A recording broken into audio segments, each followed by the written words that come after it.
made it into Group Ascend this split. As the draft begins, however, again, we are going to see Hoya's Varus taken away, and the Orianna that slipped my mind in Game 1 joining us again in Game 2.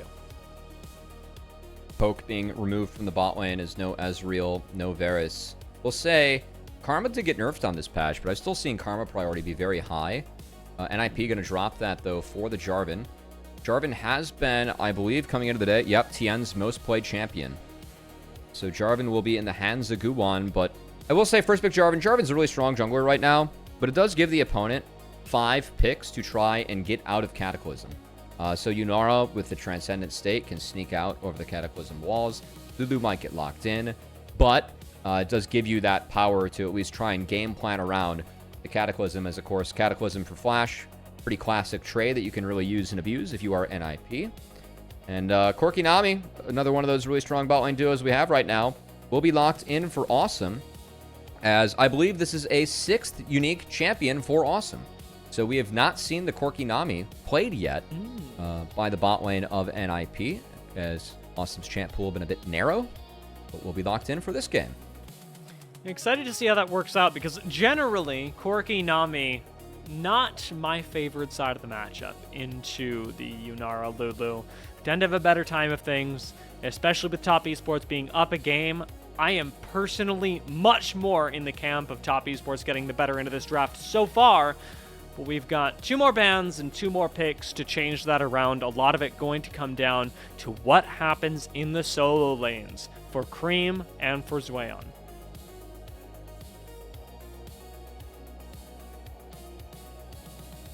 Cassio being banned tells me that they might be asking for a Rise ban out of NIP here, Dia, as I do think that Xin Zhao can really abuse the fact that Lulu is the Enchantress behind.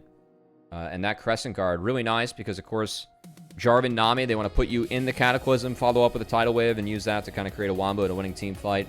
Crescent Guard, really valuable for TN in those scenarios to try and take some of that damage away, or at least force you to fight on Xin Zhao's terms inside the circle.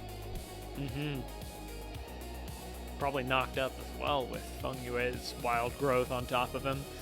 It's just, it's kind of a nightmare scenario, and you did mention a lot of poke being taken away. I will say Ninjas in Pyjamas, at least with the Corki, do still have the ability to lay some out, and would be nice to see maybe a little bit more of that to disincentivize fights from Top Esports if they're able to set up ahead of time. Do see a Renekton taken away from Hoya, and the Gnar ban was already thrown out there by the Ninjas in Pyjamas, so top lane becoming a real focus now as we enter the second part of the draft. They're really going to give the Rise over to Creme? I feel like, again, with the Cassio ban, you're really setting up for a Rise pick, which is going to get locked in. I love the fact that Rune Prison exists for Yunara now. And you pair really well with Xin Zhao as kind of an oppressive mid-jungle duo. I mean, if we want to get weird and play this, I'm down. I'm the first person that's down. Oh my god, it's locked in. We're playing Malzahar. Holy smokes. Well, this is a different counter matchup to Rise. The silence is really strong. AoE silence, really OP ability to have in the game. But this takes time to scale up. I think this really warps the game. And I don't love this pick into Yunara later on, as Yunara can really try and control the Malzahar, because the W outranges you. You can get the shield. You can kind of use the hop to play around. But this is going to be in a Nivea top, I believe, for Hoya. So we've seen this quite a bit in the LC. Okay, now we just have Chaos.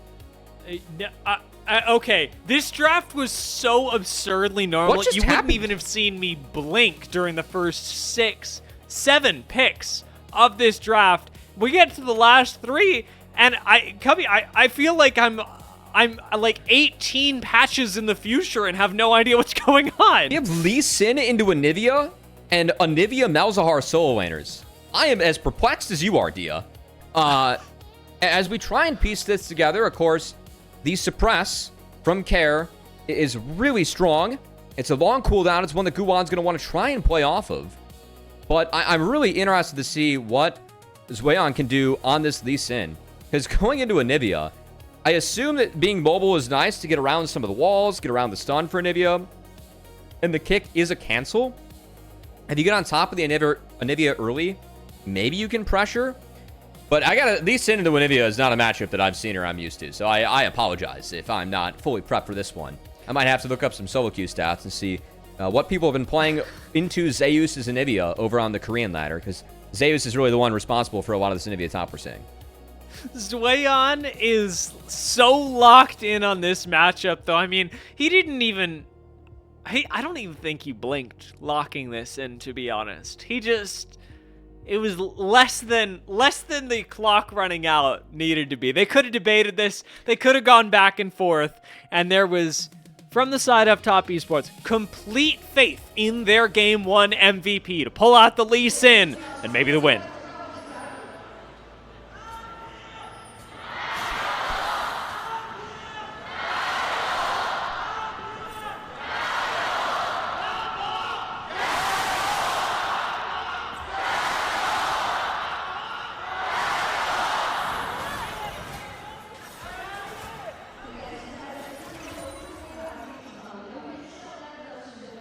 You know, I feel as blind as Lee Sin is going into this draft, Dia, the more I thought about it. I am... Oh, early. The early summoner trade actually going into favor up top esports. The trade expected. The numbers, once again, favoring top, though, much like they did in Game 1. Didn't go super well for Ninjas and Pyjamas. Remember, they had to get creative around some of those top rotates. Mid lane, another place that we've got to keep our eyes, as Creme and Care already rocking down with the trades. But Creme, a player that you were pretty excited about today, Cubby. Yeah, I think that Creme has been a really big piece of top esports in Split 2. One of the big talking points I had for top esports in Split 1 was that Creme was going from a younger player on the roster to one of the more experienced players in the roster. I didn't really feel like Creme was stepping up to the amount necessary for that. I don't feel that way this split. I think Creme has really elevated his play playing with Tien. It does help that his jungler is taking things a little bit more seriously, to say the least, what happened with last split. But I think that it has been really, really good for Creme to have that scenario. And to see him really elevate and I feel like be more of a consistent performer and asset to the team instead of, at times, a question mark that can vary on the champion that he plays. I've rated Creme a lot higher this year. He's been looking quite good, and this time... Goodbye, Care. It's going to turn that into a kill early on. Tien comes in for the gank, and that Creme meter keeps climbing higher and higher, especially with the first blood going over in that matchup, and maybe second up in this one. Here we go. Ready to take out Hoya. Watch for the Sonic Wave as he doesn't even need it to pop him into egg. Zhuo scrambling Anivia in the top lane, and Hoya will go down. Kills 1 and 2 to top esports. It looks like games 1 and 2. Should they continue this pace? We'll go there. So, idea for this was to get Anivia in the long lane against the Lee Sin, which Zhuo was able to chase down, and that fantastic Game 1 Pog, we're off to another hot start in this game too, as he's going to get a positive trade on the Hoya yet again. I think that, the ability to bounce between some of these skill shots, definitely why we're seeing this counter matchup, and this is going to be a dive from Tien. I love this. This wave is massive. If Hoya goes down here, his game is going to be so hard for the rest of it. There is no egg up here. Remember, Hoya just died, and they get the wall out of him first. Double stun. Stun on Tien, though. Does actually get out of tower range. Zhuo is going to go back in to try and finish the kill, but it's a plus 300 to Hoya, who survives. Tien really wants to finish this. The Q came out from Hoya. It almost got him.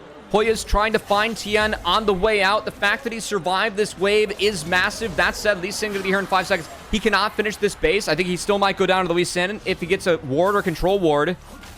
Oh, yeah. Okay, there's the ward jump. Doesn't have the flash, though. There's the stun. Gonna use the minions to block. And Zhuo, he's going to be forced to catch the wave. So Hoya's wave is terrible, but at least Hoya survives. I mean, outplaying in the 1v2 and getting away with that, you are pretty darn happy as Hoya. Awesome, maybe less so, as a flash on top of him would finish him off, and JiaQi Love and Fengyue find the 2v2 kill. Now every lane has something working in the favor of top. Fireworks early, all in favor of top esports as Zhuo. That's a big flash out. Guwon's here. He lives, and he turns it around. Zhuo might go. Okay. I was well not familiar played, with your game. That's much needed. I mean, it fixes the wave.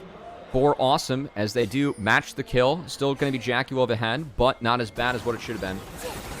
As we're going to get a second look at this one. It's Fengyue. Nice Glitter Lance off of the Nami. Yes, the bubble hits, but the slow from Yunara. And watch JiaQi stack back up this passive. Equal tempo is going. Auto Q gets the auto reset, so the flash means that he still catches it. Usually, if the auto reset doesn't come in, that flash from Assum would have been a spot on and would have gotten him out. But because the auto reset off the Q Yunara was there, it's tough. And now, going back to top lane, talked about Lee Sin catching Anivia in the long lane. If you are able to keep the fight up, keep the Conqueror going, puts Hoya in a really tough spot, and Hoya going to do his best to stall out that wave and make sure it comes back to him. But Zhuo, I think, doesn't really want to do that. We're going to try not to do that until he gets the help for maybe another dive, as Hoya is still down egg, down flash, and that puts a giant red blinking target on the top laner of NIP. But I think currently TN going to focus on his camps and maybe try and rotate down for that dragon, as mid and bot are also ahead. And Lily Dragon for top esports can get them rolling for the objectives. First one, Infernal feels pretty good as well. Assum going to take the beneficial trade where he can. Unfortunately for top esports, that coming around this dragon. Bit of an awkward spot. And we should note, level 6s are starting to be hit, and especially for Care. That means he can realistically play League of Legends. Yeah, Tien's been a little bit more active on the map. That top dive really slowed him down, so Guwon does get that bot crab and is ahead. Does have 6 for this fight. I think Tien wanted to get in skirmish, going to be a little bit pulled. This top esports going to focus on the waves, and NIP does secure that first Drake in their favor. Off the back of Guwon having a bit of a lead in the jungle this time is, again, that time spent top for Tien. I think the fact that the Anivia kill failed to go over, it made things a little bit expensive here for top esports. So I know it doesn't show, at least in the top lane matchup, but Guwon having that big XP lead, I think did help secure that dragon. Could have been a whole lot worse for NIP if Hoya hadn't managed to stabilize in the 1v2, which we really cannot underrate here. Still waiting for the first Nether Grasp from Care, as he's really been unable to roam so far. Creme's done a great job of keeping this wave shoved in and minimizing Malzahar's impact on the map, but Care's going to have one. So this matchup early on, it is Ryze favored. You're taking the Malzahar because you scale, and your AoE silence ability, the ability that has the impact champions, like Ryze and, dare I say, Lee Sin, or even Yunara and Lulu in the backline. I think that everyone, when they think about Malzahar, they think about the E, the dot, the ability to farm, and also, of course, that ultimate. His Q, for me, is what really makes him a unique champion. That AoE silence, having that in the backline, you pair up stuff like Rylai's, Leandri's with it later on, he can become really oppressive for certain champions, which I think, to be fair, do exist in this game. Like, Zhuo has to be really careful about when and where he goes in, because think about Lee Sin. If you want to go for that, big ward dash, sonic wave, dragon rage combo, an ult from Care can stop you in your tracks and turn a fight around if you don't have access to that QSS. So I really think that Zhuo's a champion that definitely has to pay that tax later on. A change from game 1 where Ninjas and Pyjamas were able to pick up 2 of 3 grubs. In this case, top esports are going to be able to pick up 3 of 3. Actually really making their mid-game, especially right after Rift Herald on the 16-minute mark, especially impactful when it comes to accumulating gold very quickly. We do have a gank being set up bot lane, though, as Guwon ready with the Cataclysm. Top esports really trying to get this wave in. The NIP's going to pick a... Oh, here we go. Cataclysm on 2, and JiaQi gets out. This was as drafted, as intended. Yeah, so Fengyue has to burn the flash, but of course we saw JiaQi burn the ult topped out, so... NIP, we'll see if they want to revisit that one. Again, do want to kind of set up the rest of the map, at least, because top esports... I think the goal for NIP is to really control the top esports comp later on. You have a Nivea Malzahar. If at any point top esports overcommits, or they can make sure the Xin Zhao gets stuck between Anivia and Malzahar, that's going to be a scenario where NIP is really happy. I like how you painted the Grubs, though, Dia, because I think you're right in the sense that Grubs Ryze's ability to get access to the side lane later on. In a way, it kind of is a double counter to Ryze, but if you're able to keep the game fast and attack, numbers advantages into Malzahar, into Anivia are scenarios where Rise can use that in Power Rune Prison, set up stuff like Zen, or even the Lee Sin if they want to really overload, and try and have a positive play. But at the moment, Zhuo trying to hold this wave in front of his tower, and Hoya has enough gas in the tank to make sure it gets in. But that was TP used by Hoya, and a lot of tools, so Zhuo's going to have a later TP, and should have a better base as he gets back into the lane against Hoya. I'll see if he's able to complete first item, as we are hovering around that timing, especially if Zhuo wants to get a little bit greedy here, which he can afford to do on the Lee Sin with how mobile he is. Rod of Ages becoming a possibility for Hoya in the next few minutes, and a quick barrier burn from JiaQi Love to get him and his Kraken Slayer back into the lane all the faster. I think that is somewhat worth the base, because the game plan now for JiaQi Love is going to be get bot lane priority to try and make sure the second dragon does go top esports way. 50 seconds away.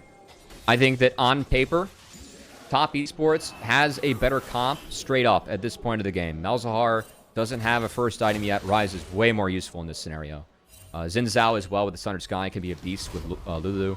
Kraken Slayer competed for JiaQi Love. We'll see if Assum's able to get back and get the Trinity Force, but frankly, he didn't base after he got that last wave in. I'm going to assume he didn't have access to it yet.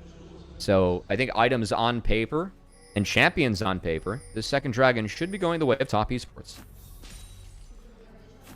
I'm curious to see what the setup looks like from NIP's side as well. Last time that they recognized that a dragon was not theirs, it's a quick rotation up top lane from Assum to pick up a kill, to plant a nasty little trap for Zhuo, and they could very well do the same thing once again, but they'll have to be pretty fast, and right now they are focused on making a play bot lane as Guwon has shown up once again. Remember, Fengyue flashless and healless. Tien, however, much more confident with the Crescent Guard that you mentioned was going to be powerful, and by God it was. Care shows up here, but no Nether Grasp is going to be used as the fight is so lost. You know, I don't know if we're going to get a replay of that. Actually, Hoya's come down. Might try and catch Creme. Creme aware of it, though, throwing out the Q. Might lose his flash. Still gets flash Nether Grasp. He's so dead. Surely he's so dead. Yeah, the poor flash there from Creme. You called it, Dia. Was dead. Not able to flash out. And the fact that Hoya comes down, too, that guarantees the second dragon going over to NIP. But at what cost? You shouted out the 3 grubs picked up by top esports. Zhuo's making those grubs, putting them to full complete use up there on the top side as 4 points have gone over to this Lee Sin. And this dragon is yet to be started by NIP. I do want to shout out Tien on that last skirmish, Dia. That Crescent Guard that we highlighted, it felt like he used it so late that it almost baited in extra damage that NIP threw in. And I think that was just even more tools used, even more things in favor of top esports, as they do win out on the fight, they lose out on the dragon. But top lane is a bit on fire in the camp of NIP, as Zhuo is out in a lot of free time up there to get this turret, and we saw what he did with similar free time he got when a dragon was traded later in the game, last game, from NIP to top esports. And for those that missed it, go back and watch, because those public executions were heat-seeking missiles against that Lucian. And he can do a very similar thing on Lee Sin if he plays his cards right. JiaQi Love playing his against Hoya right now does get stunned and slowed up. I think Hoya, once again, is going to get out of a 1v2. I think Polymorph missed. I don't know if he dropped it on JiaQi Love on accident or if he wasn't in range for the Anivia, but for me, that was the idea of the flash behind, or the idea for Fengyue's flash was to polymorph the Anivia and make sure that Yunara could keep on going, but not enough. So tools burned. 2 flashes burned by the bot lane of top esports. Guwon, that's got to be calling your name down there. You've got Cataclysm available. Currently on the top side is MI looking to rise, but I would love to see them try and find this Yunara Lulu and make a Cataclysm play around this Rift Herald that I think just got a lot harder for top esports to try and play out. The way that top have allocated their lanes so far doesn't actually cover for Creme, who's currently getting dove. Nethergrasp says he can play League another day, but not today. No QSS available yet for Creme, as the double counter against the Rise, by the way. You know, I will say, Dia, we were really questioning in draft, or at least I was, why Rise wasn't banned after the Cassio ban. They had 2 answers. It was Anivia top and Malzahar mid. As, okay, this Malzahar might be leaving our Jarvan to the Wolves. Can Guwon get out? He's got no tower behind him. I think TN's going to find the chase. This is the real long lane. Guwon flash, though, does mean that he survives. You give up your summoner for faster reset and no chance of losing the fight. That's Rift Herald. Rift Herald's about to spawn. I think TN might hop straight on here. So. And he does. It is immediate gold. They do set Creme a little bit further behind, but. Oh, Zhuo. He doesn't know. No Nether Grasp for Care, but Weon does commit once again, gets slowed up, but the silence, like you say, does not connect. Plenty of damage, but it's not going to be enough to take him out. The rest of Ninjas in Pyjamas, though, would be. So, Weon and Top Esports will have to give up this tower. Even so, Weon still under threat as he will back away. You see some pings in the mid lane going down. Top want to answer with a dive onto Assum. As bot lane tower goes down, a teleport into the mid lane from Hoya will save his AD carry. Will it save the tower? As this Rift Herald is piloted up towards top lane. Top Esports, we are pivoting. We are dancing. JiaQi might also be dancing. He's got ult available, but Guwon, yep. Couple tools burned.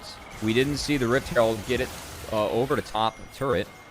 And what's been a little bit of an interesting mid-game sequence, I want to give NIP some kudos. The seesaw on the map, I've talked about this a lot today when I covered NACL. Shout out to that league. But what it means is, like, there's a pendulum on the map, if you look at top and bot, where you can see at the moment, Zhuo is pushing the minions in, and it's kind of even with where Anidia's at. So if you push those into the turrets and crash, you get the seesaw that kind of goes back and forth throughout the map. So I like what NIP did. They overloaded top. They took that turret. They reset. They went for the bot overload and got pressure there and took that turret as well. Got some positive plays. I think the response to that by TN, getting the Herald and trying to get mid was good. But at the end of the day, NIP come out on top of the play. And I do think we're going to see more scenarios and sequences where Anivia and Malzahar are going to try and play together and play off of each other. Because, man, if Anivia walls you off or sets up a pick at all and Care is there to capitalize as the Malzahar, that is a pretty oppressive duo. I mean, people have a hard enough time playing into Anivia or Malzahar. And NIP is looking at Top Esports and saying, I dare you to play against both. No, I mean, who is buying QSS this game? JiaQi Love is buying QSS. Lee Sin, please. I need it on Lee Sin. We need to be able to play the game. Yeah. It's just, like, the more people buy it, the more trouble you're in, and less people have it, especially 17 minutes into the game. Well, the fights go like that. Ninjas in Pyjamas pick off one of the most important members of Top Esports, and with the Dragon up in 9 seconds, they get that, and Creme Splash as a bonus. I mean, this is getting really oppressive for top. We haven't seen Creme be able to find angles on Realm Warps. We did see JiaQi just get deleted. And as long as we don't have QSSs coming in, which are necessary against Malzahar, by the way, we're still going to be vulnerable to these flash plays by Care, who is sitting at 3-1, and an accelerated Malzahar is very scary, guys. This champion scales so extraordinarily hard if you get items. And again, that AoE silence that you have, the low cooldown it's on, the ability that you have to impact the map with that, something that we could see Top Esports have trouble dealing with. But Care is down the ultimate, and Tian's going to be on top of him. It's going to be tough for Care to get out of. Silence affecting Xin Zhao just a little bit less than other champions. And Tian picking up the kill does go unanswered, even as Guwon shows up bot lane. They also know that he's not top, so Zhuo gets to move through the top side and actually find a pick on Assum, forcing a flash and a barrier, following him up with the Sonic Wave. Zhuo in trouble underneath the tower as well, and Top Esports make good use of plentiful information. Down numbers, down tools. Top Esports use their tools better as Zhuo collapses, makes the play happen. JiaQi gets a lot of much-needed gold in his pockets while Creme able to solo push bot. And this all kind of starts off of Tien finding an off-tempo play when Malzahar's ult is down. It's a long cooldown. It's a powerful tool. Creates a numbers advantage that, again, with all the action going on bot, we talked about the seesaw. Look at the wave top for Zhuo. It's high enough up where he can drop that, doesn't have to pressure that wave. He can come down, collapse, try and make a play on the map to impact his team. Beautiful use of dropping that wave before you get the crash to make a proactive play. You had numbers. Kara was down. And Top Esports get a small window and turn it into a big one as they get some gold back in their favor. But they do have to be wary of a Hextech Soul going over to NIP. Because Melzar and Anivia, that is oppressive enough to play against. I do not want to give those champions in a Corki a Hextech Soul. Yeah, would be devastating and becomes a reality in just about 3 minutes. Plenty of time, unfortunately, for Kare's flash to come off cooldown. I am watching these inventory slots like a hawk. In 3 minutes, is anybody going to have QSS? Or are we just 50-50 in Kare ulting? I think that, I mean, this is like... All right, I'm not going to make that joke to you. I was about to say, this is like not doing your taxes and trying to dodge the IRS by not having the QSS here, Dia. That makes sense. That makes sense. That's a fair joke. I mean, you're really risking it for the biscuit. But they can only go after so many people, you know? Sure, we can, there's only one ultimate from Kare. Can't be flash ulting JiaQi Love and Chia. Well, they are playing with fire, though. This is okay. We have the first one from JiaQi. JiaQi Love's paying his taxes. That's good. All good. That's good. We've seen what happens when you know, the taxes aren't get paid or don't get paid, especially in that role. So good that JiaQi Love's able to make sure the QSS gets in. And I do think that Zhuo's really going to need one too. Yes. And you know what? About 1:40 left. He could probably pick one up in that time. Probably has the gold sitting in his coffers already.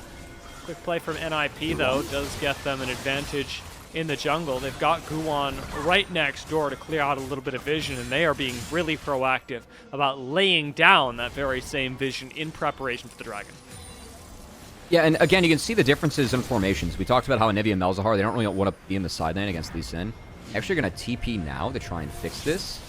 As Zhuo a little bit nervous that the collapse could be coming in, he's going to be cautious and get on out. So a TP trade, I gotta say, is kind of worth it there for NIP. But Anivia and Melzahar want to play grouped up. They want to play these 4-1s. They want to control one part of the map and force you to walk in. Which makes, I think, the next dragon spawning even more diabolical. And the solution right now for Top Esports is going to be try and get the crab, clear out the vision, and maybe threaten Baron to pull them away from the dragon. Because they really don't have a lot of bot side river control at the moment. And while Creme is kind of fighting an uphill battle, killing the 2 control wards that were left down there by NIP, it's not Top Esports controlling the river. And if the river goes over to NIP, you got to walk through these Corki missiles, Anivia walls, Melzahar crap. Here does have flash. Not on JiaQi Love. We have to put our resources elsewhere now, if you are Kare. He's got to play with the appropriate respect, and as you mentioned, Zhuo, who could really use it, needs to play with it as well. Silence does go down from Kare. Creme steps a little too far forward, has taken a lot of damage for somebody who is not Nether Grasp, and actually burns the ghost to get away and still barely survives. Hoya is making so much space for NIP off these storms that they just get to walk into the dragon. I think that is Hextech Soul. This is an Anivia, a Melzahar, a Corki with a Hextech Soul, unless Tien has other plans. There needs to be a hero for Top Esports. Tien going in. Full off the wall, and Tien finds the smite!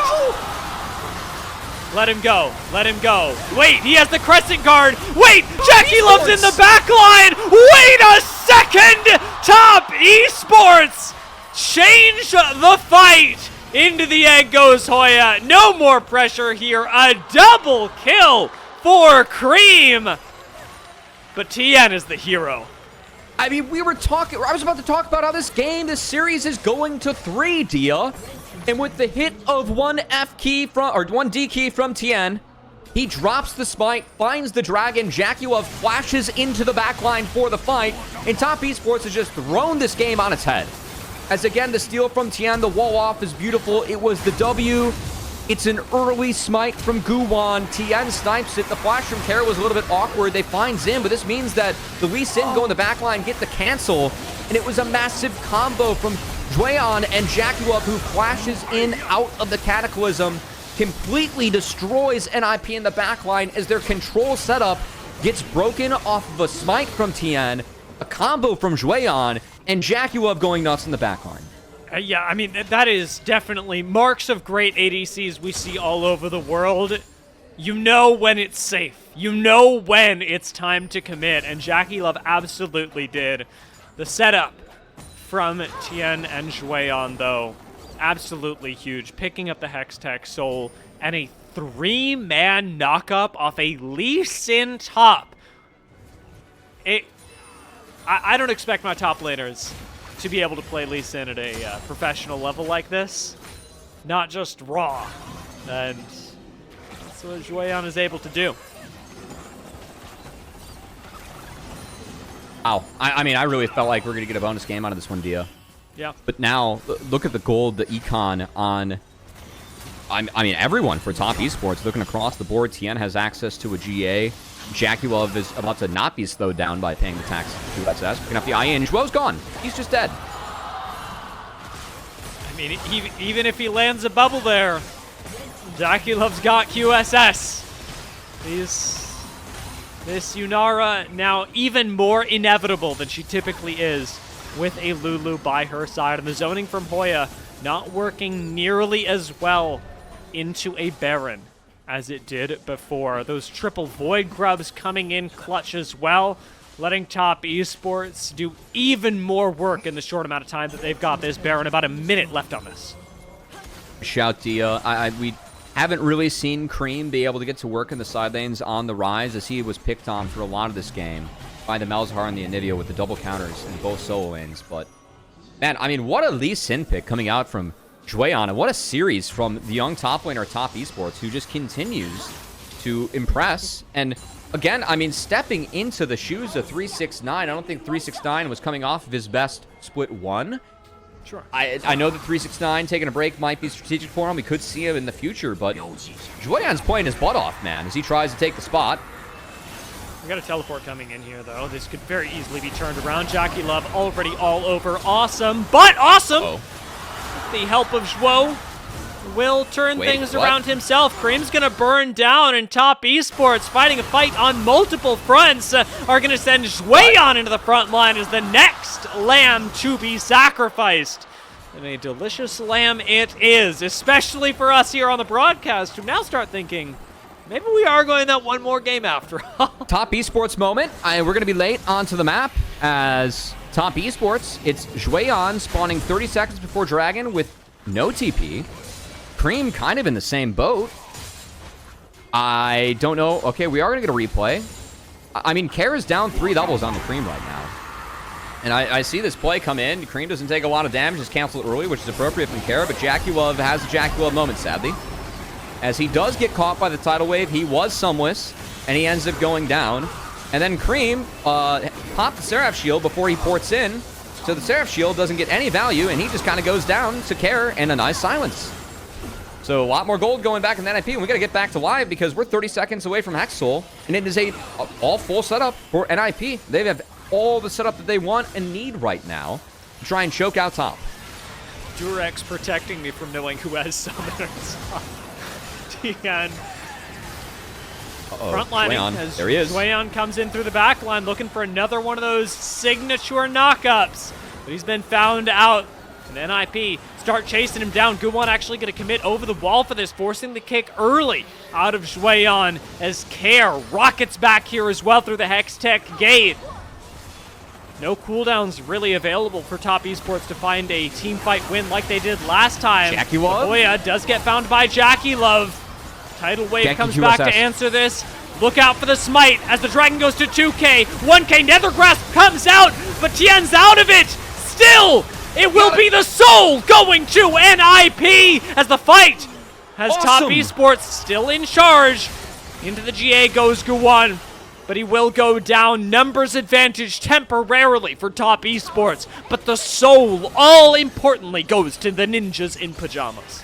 The fact is a 2 for 2. NIP doesn't care. They're going to take the soul and run away with it. Assum had a really good flash to make sure that he stayed alive in that fight. I think that's really important for what top esports could have done afterwards. And now, I mean, top esports, they've done a nice job of trying to close the gold gap. I think that Zhuo did a decent job of trying to find the flanks, trying to repeat what was so successful with them around the last Dragon fight, Dia. But the fact is a 2 for 2 and a Hex Soul. Now we're in the world where you have to walk through Anivia, Malzahar, Corki with a Hextech Soul. That's a bad world for any team to be in. As I do want you to focus on Assum in the back half. First off, Tien going in does get the Malzahar ultimate casted on top of him. Guwon combos to make sure this goes over. Watch Assum splash here off the ball from Creme. Flashes over the Q from Creme. That's what keeps him alive. And I think that's very important for the rest of this game, because if he were to have gone down there, Top Esports might have been able to try and find the push. But Assum staying alive, that does keep NIP's hopes even. And now, yes, it's a goal deficit, but there's a Hextech Soul on their shoulders. That's going to make life way harder for Top Esports in this game. And Top Esports, from a tools perspective, have the ability to take fights. I mean, Hextech Soul changes quite a bit in the setup to those, but JiaQi Love's still very powerful, and Guwon still looking for He's on these missions. flank angles that he knows can win his team an engagement.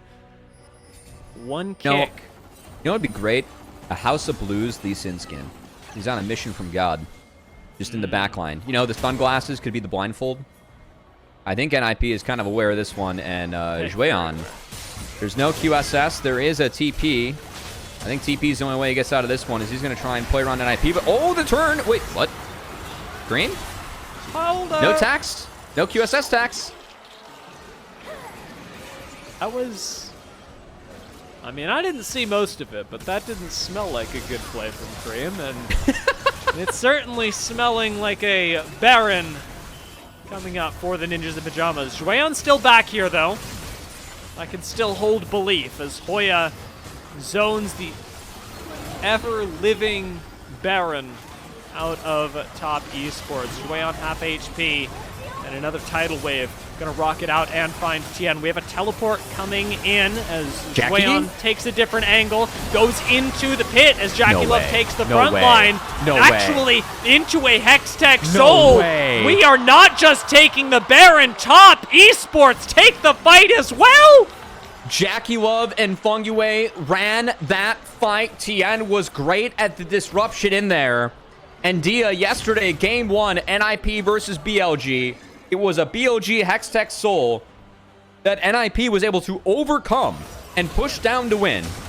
Today, Top Esports trying to overcome NIP's Hextech Soul and push it down to win, and I think that fight just did it. It was such a clean fight, so completely unexpected from Top Hoya's Esports, so bummed, and yet they Hoya. will complete the Infinity Stones of their run through this first round robin. A win for Top Esports against the Ninjas in Pyjamas.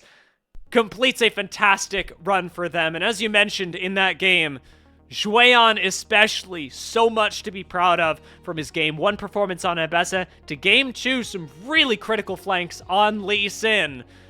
Goes from the LDL to, at least after this first round robin, top of the league. You know what, Dia? On one hand, I think Top Esports showed some really clean, really clutch team fighting that did help them overcome NIP. But on the other hand, at the end of the first round robin for both teams, NIP is not a slouch at 4-3. They have flair. I think they have a play style that they're trying to play around. And this is a team that I really feel like can try and stick to the middle of Group Ascension and challenge any team in the league. Because I felt like this was much closer than the 2-0 that's going to be on your scoreboards in the match history for the Top Esports win. I do think that JiaQi Love and Fengyue deserve a lot of credit for how they were able to get a lead in that bot lane and then run with it. JiaQi Love had one blip oopsie moment. Besides that, I thought he had a really solid game. But man, I like NIP, this is a team. You're playing Malzahar, Anivia, giving away the most obvious Rise mid-angle ever, and nearly play that to a victory. I thought the way they were playing the sides and overloading was really good. This team has a bit of sauce behind them. And that's not what I'm used to seeing from Hoya teams, from NIP overall. I think that Hoya has had kind of gone from being a tank bot or an extreme weak side player. It still feels like he doesn't get all the resources, but the way in which he's finding ways to support his team, and I think find some of these angles for unique top lane picks that he's been much more willing to pull out than other top laners in the LPL. It has been an asset to NIP at times, and for me, that makes them a little bit more of a contender than a pretender moving into the second round robin.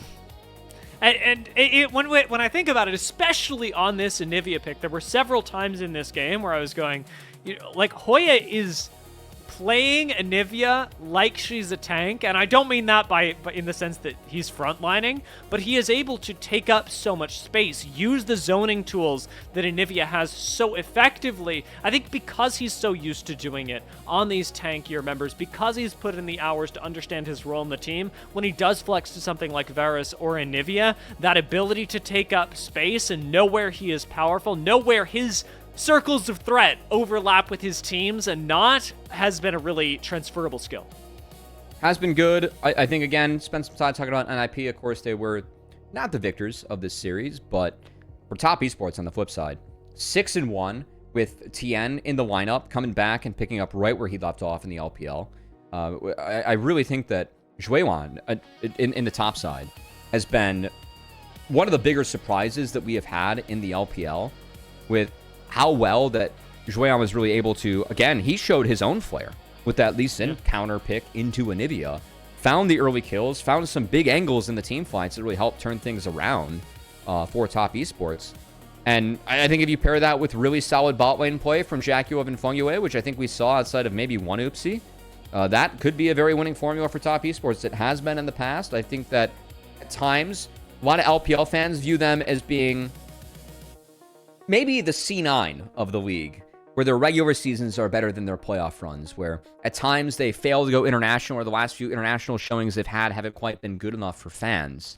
But we do always see the regular season performance, and I think really the style and what Top Esports is able to bring with Guwon in the top side is, I think, a unique flair to a team that is putting them at the top of the LPL standings in a pretty convincing fashion here. I mean, that is a career-first Lee Sin for Guwon at the professional level, and it is in his first split, in his first round robin.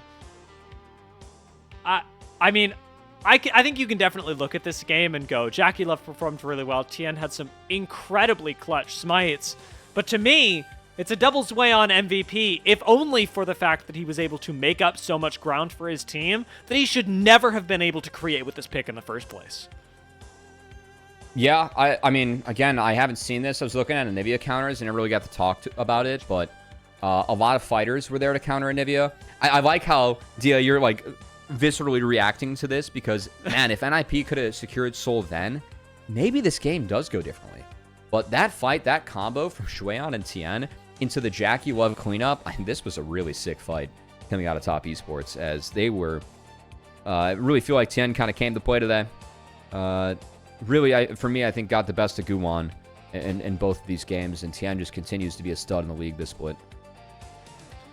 Game one, I mean, we definitely saw that the Ninjas in Pyjamas, true to their form against BLG, they want to back up Guwon. They've got that right place, right time mentality, especially when it comes to the mid game, but it is their early games where Guwon is struggling to have a little bit of the same impact that he might otherwise hope for. A couple of stumbles in this game from Creme as well. Didn't feel like his impact was really felt on the rise. This really did come down to the JiaQi Love performances when it comes to the damage, and the Guwon when it came to utility.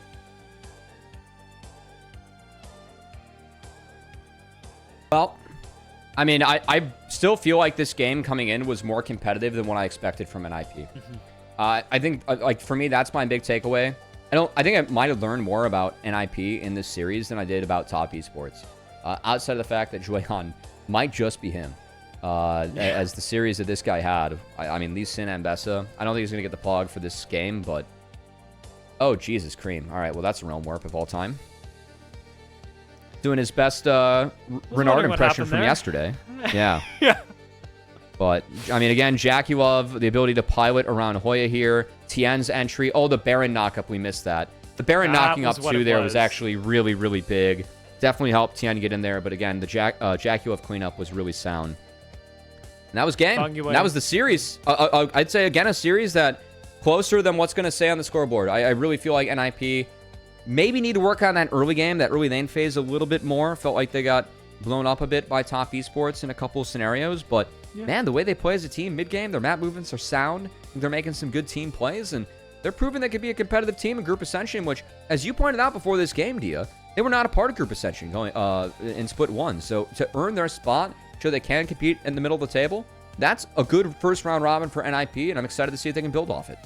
I mean, especially when we consider that it's not just like they qualified and then sort of stayed at that level, because IG during the playoffs, to qualify to the playoffs, NIP beat IG, which was like fantastic for them and their big promotion. But then they lose to the very same IG later that is now reformed. And so the difference between 50-50ing a game or a series against IG in playoffs and the NIP that we're seeing now, I mean, this NIP does not have that same performance in playoffs. Is what I'm saying making sense?